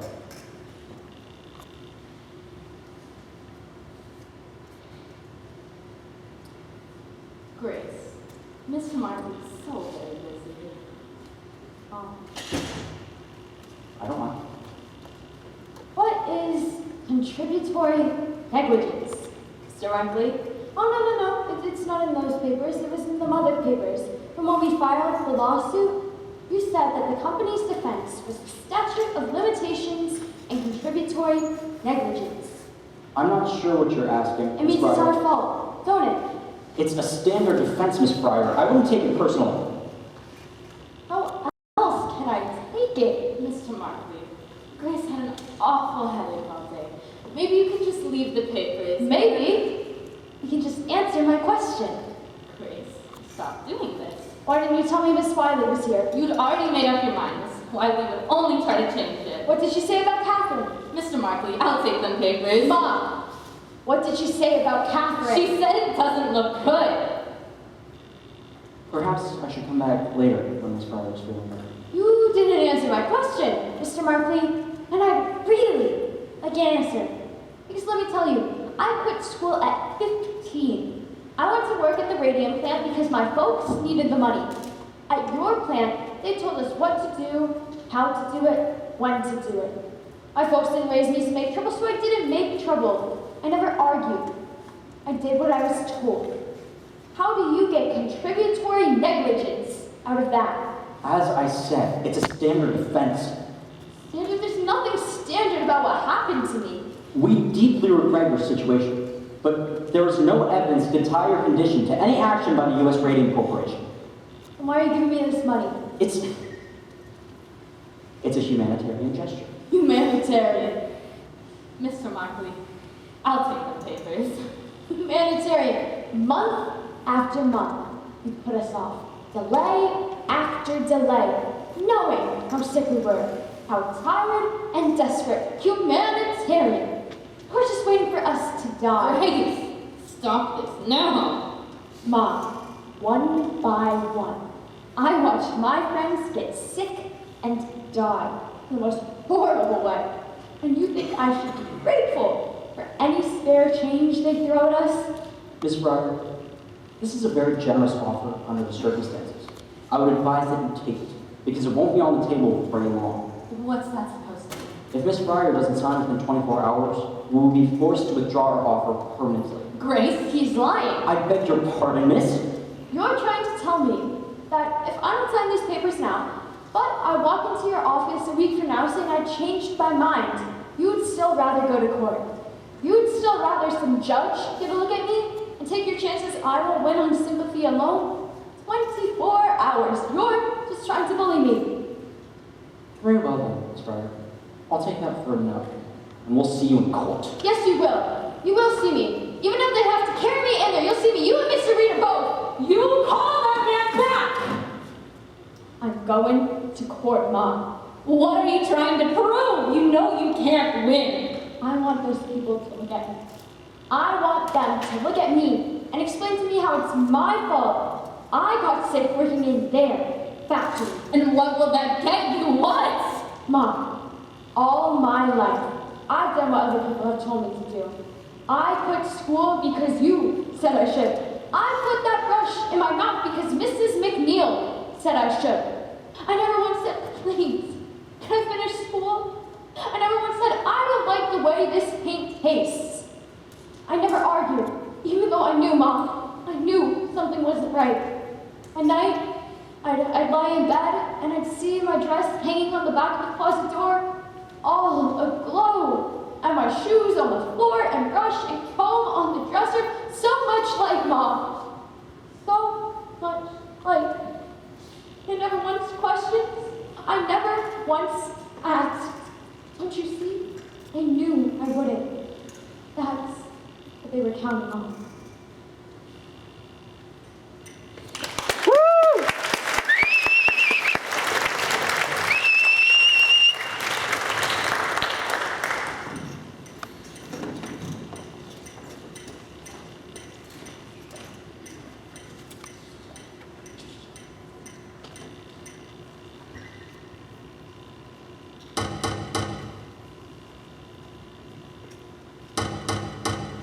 Arthur, so it is you making out that noise. I left a message with your housekeeper. I know you got the message. As we no longer work together, I thought it was best not to respond. Is that what this is about? Perhaps a cup of tea will calm your mind. You never told us the paint was dangerous. You never said a word, not to me, not to Dan. I didn't know. You didn't know. You invented the paint and you didn't know? How can you lie like that? I didn't know until it was too late, Arthur. I should put you through that wall. Perhaps you should. But you will not. You will sit down, you will have some tea, and you will calm yourself. You were the technical man, not me. You were the technical man. I was the technical man. Sit down. I sold watches, for Christ's sake. I was a businessman. A very good one at that. Very good head for the business. Not such a good head for the science, but for the business. Very smart. Always you could find ways to cut the costs without damaging the quality. That's a gift, Arthur. So, why don't you have some tea? Jesus Christ, what's wrong with your hands? It's been that way for some time now. Have you been dipping them in ink? Dipping them in ink. How fond of the pretty story you are. If only it's a thing. No. Dr. Martin tells me it's a process of the tissue. The cells, they're dying. With the dial painters in the jars, in a process. With me in the hands. I had no idea. No reason you should. It's been a long time since I've seen you, Arthur. How long? But I've known for quite some time now. Miss Wiley, from the Consumers League, persuaded me to assist Dr. Martin in testing the girls for radium exposure. There are not many people who can test for that sort of thing, you know. So she came to me, knowing I had the equipment and, of course, the skill. I didn't want to believe her either, Arthur. I didn't want to believe that my paint could be doing that to those girls. I wanted to prove her wrong. So I agreed to help. It was then that I found out, when my own breath registered radioactive, and then my fingers began to turn black. Now, you wish to have words with me? I'm so sorry. Well, perhaps now you should make an appointment yourself with Dr. Martin. Me? What for? Arthur, did you not notice the glowing dust on your shoes when you went home at night? How could I miss it? I tracked it all over my house. And you can be sure a good amount of it is in your lungs. Look familiar? It's our promotional piece. An excellent promotion. How many sales did that book account for? I didn't keep track exactly. I'd like to think it helped with our medical market, though. Page 96. What? The last chapter. Open. Read it to me. Radium dangerous effects. Dangerous effects. And how many articles do you have listed there? 18 by the looks of it. And how far back do those articles go? I don't know. The first one. Look at it. What is the date? 1906. 1906.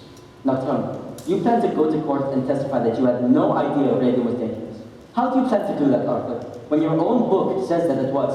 How can you claim that you did not know? I never really read it. What's that? I never read the book. I hired someone else to put it together. I just glanced at the galleys.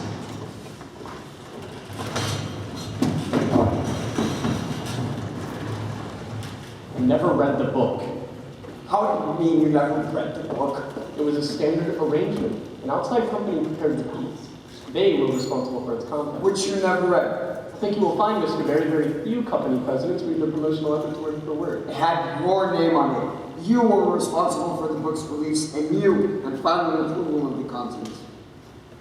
Mr. Lee was in charge of our promotional efforts at the time. I entrusted those activities to him. Now, Mr. Leader, you stated that you started at the U.S. Radium Corporation in 1918. Yes, as a plant manager. And you held this position for how long? 4 years. 4 years. During those 4 years, how often did you venture into the studio? Every day. Every day. So you must have observed the girls pointing the brushes to their lips. I don't recall. You don't recall it? You're telling me you went into the studio every day and you never saw a single girl put her brush to their lips? I said I don't recall it. Don't recall it? What do you recall, Mr. Reader? You're not a young man to have such a faulty memory. Objection! Al John. No further questions. Your witness, Mr. Martin? We have no questions for this witness, Your Honor. All right. Gentlemen, please approach. I'm ready to issue my ruling. Your Honor, we have yet to present our defense. I realize that, Mr. Martin, but this proceeding is a determined standing. Now, I've heard enough these past 2 days to make that determination. The radium within the bones of these girls is not going to poison in their systems. Nothing your witnesses can say will change that fact. Will it? Our witnesses are prepared to testify that the company could not have known the danger. Mr. Markley, in the case of justice, I am asking the defense, rather than calling any witnesses, who conclude this hearing today and schedule the case for trial. All right, Your Honor. Fine. I therefore rule that the statute of limitations has not been exhausted, and these girls have standing to sue? Your Honor, one point. I have a very full schedule with 2 pending cases, and an expert witness will not be available until the end of the summer, but cannot be available until September. Your Honor! I'm sorry, Your Honor, but our chief expert witness is associated with an institution of higher learning. This is the busiest time of year for him, and I cannot expect him to appear. Mr. Markley is responsible for that situation. He's the one who has demanded continuous delays. Your Honor, we've just agreed to waive our right to present witnesses at this hearing. Surely you will not force us to make our defense without the presence of our key witness. All right, Mr. Markley. Trial is set for September. This hearing is adjourned. Edward, why can't Flynn appear? He's going to Europe. Europe? He's known about this for months. Why would he... Oh, very clever, Edward. How long do you plan to keep this up for? As long as necessary. Mr. Markley. Mr. Barry, congratulations. I never believed the court would go for it. You're full of all these girls can wait until September. What is so long she can't even appear in court? My client has the right to make his defense. Not wait until September, I promise you that. One way or another, we won't find room on that docket, and your expert witness, be damned! That girl is staring at me, Edward. I wouldn't worry about it. She thinks it's personal. But I planned this somehow. How do I make her understand? I didn't want this to happen. You don't. You don't make her understand. You don't talk to her. She looks like death, Edward. They all look like death with her.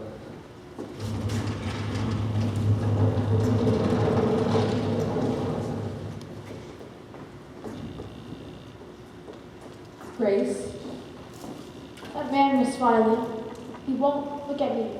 He won't ever look at me. It doesn't matter, Grace. He heard you.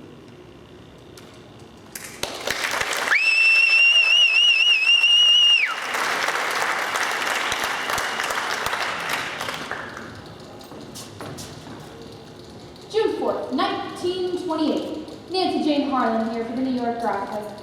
Jackie Youngwood for the lecture. Raymond Berry seeks trial date for early summer. As U.S. Radium Corporation announces a settlement. Settlement? $10,000 cash for each girl and $12 a week for life. $12 a week? Read all about it in the lecture. Your first source for news. U.S. Radium Corporation also agrees to the settlement. Each girl has agreed to submit to a periodic medical examination by a panel of physicians yet to be appointed. Any questions? What led to the settlement? Is it an admission of responsibility? What about other pending cases? It was purely humanitarian reasons that the U.S. Radium Corporation has agreed to the settlement. We admit no liability whatsoever. Where does the company go from here? The U.S. Radium Corporation is pleased to have brought this lengthy litigation to a close and looks forward to many more years of serving its customers and this community. And that's C.B. Lee, President. Catherine Wiley of the New Jersey Consumers League, our president. Are you pleased with the outcome, Miss Wiley? Finally, these poor girls receive some compensation for their suffering. But more importantly, the issue of radium poisoning has been brought to public awareness. Thanks, Miss Wiley. The spelling, by the way, is Wiley with an I and Catherine with a K. Well, Edward, looks like we're back in business. What's your game plan? Didn't I tell you? I got a buyer for the tailings that have been piling up behind the building on Alton Street. Oh? Some contractor in Montclair needs a little infill. That's perfect.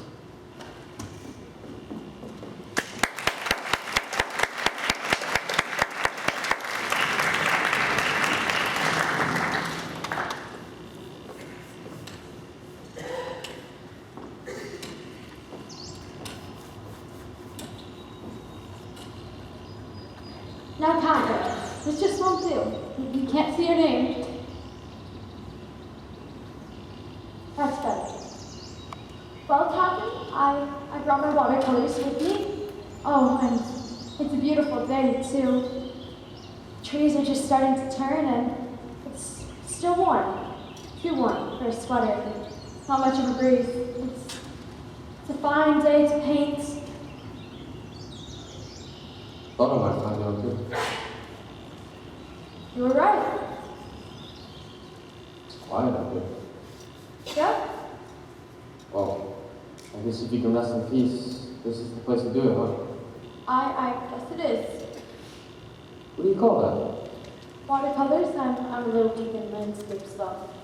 No, it's good, Grace. It's nice. First thing I bought with the settlement money was some paints, like some oils, too. Big spender. And then I bought a car. I didn't know you could drive. I can't. My brother's gonna teach me. He drove me up here today. You wanted to learn how to drive. I'd teach you. Oh, Tommy, we got other things to do now. You know about that? Tommy, church just isn't that big.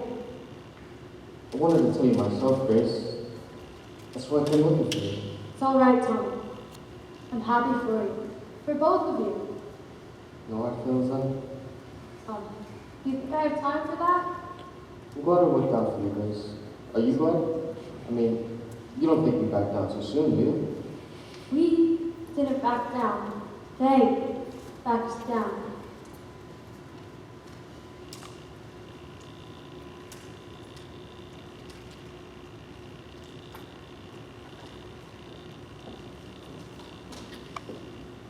Papa? This is where it happened. Oh, not this again. This is where I saw her that last time. This is morbid, Papa. I stared at her for a long time. She didn't notice me at first, but then something made her look up. Oh my. No wonder Mom won't come for driving me anymore.